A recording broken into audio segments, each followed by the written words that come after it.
ଦୀପାବଳିରେ ପୁଣି ଓଡ଼ିଶାରେ ବର୍ଷା ହେବ।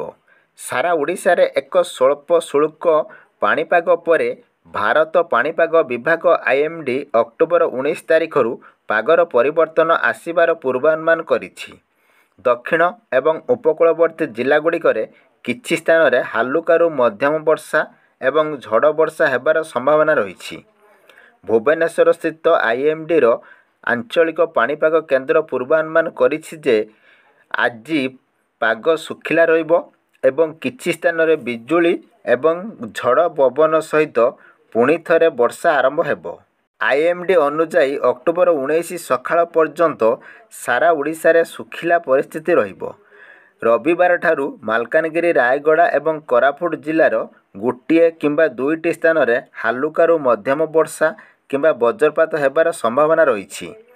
ଯେତେବେଳେ ରାଜ୍ୟର ଅନ୍ୟ ଅଂଶ ଶୁଖିଲା ରହିବ। ସମାନ ପ୍ରକାରର ବିଚ୍ଛିନ୍ନ କାର୍ଯ୍ୟକଳାପ ଅକ୍ଟୋବର 20 ଏବଂ 21 ପର୍ଯ୍ୟନ୍ତ ଜାରି ରହିପାରେ। ମୁଖ୍ୟତଃ ଦକ୍ଷିଣ ଓଡ଼ିଶା ଏବଂ ନିକଟବର୍ତ୍ତୀ ଉପକୂଳବର୍ତ୍ତୀ ଅଞ୍ଚଳ ପର୍ଯ୍ୟନ୍ତ ସୀମିତ। 8ଟି ଜିଲ୍ଲା ପାଇଁ ହଳଦିଆ ସତର୍କତା। IMD ଅକ୍ଟୋବର 19 ଏବଂ 20 ପାଇଁ ମାଲକାନଗିରି, ରାୟଗଡ଼ା, କୋରାପୁଟ, ପୁରୀ, ଖୋର୍ଦ୍ଧା, ନୟାଗଡ଼, ଗଞ୍ଜାମ ଏବଂ ଗଜପତି ଜିଲ୍ଲାରେ ହଳଦିଆ ସତର୍କତା ଜାରି କରିଛି। ସତର୍କତାରେ ବଜ୍ରପାତ ସହିତ ବଜ୍ରପାତ ଏବଂ 30ରୁ 40 କିଲୋମିଟର ବେଗରେ ପବନ ବହିବାର ସମ୍ଭାବନା ଉଲ୍ଲେଖ କରାଯାଇଛି।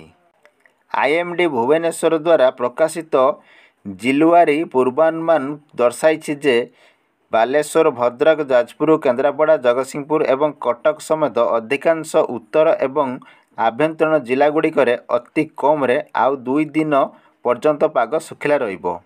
ଆଗାମୀ 5 ଦିନ ପାଇଁ ମତ୍ସ୍ୟଜୀବୀଙ୍କ ପାଇଁ କୌଣସି ସତର୍କତା ଜାରି କରାଯାଇ ନାହିଁ।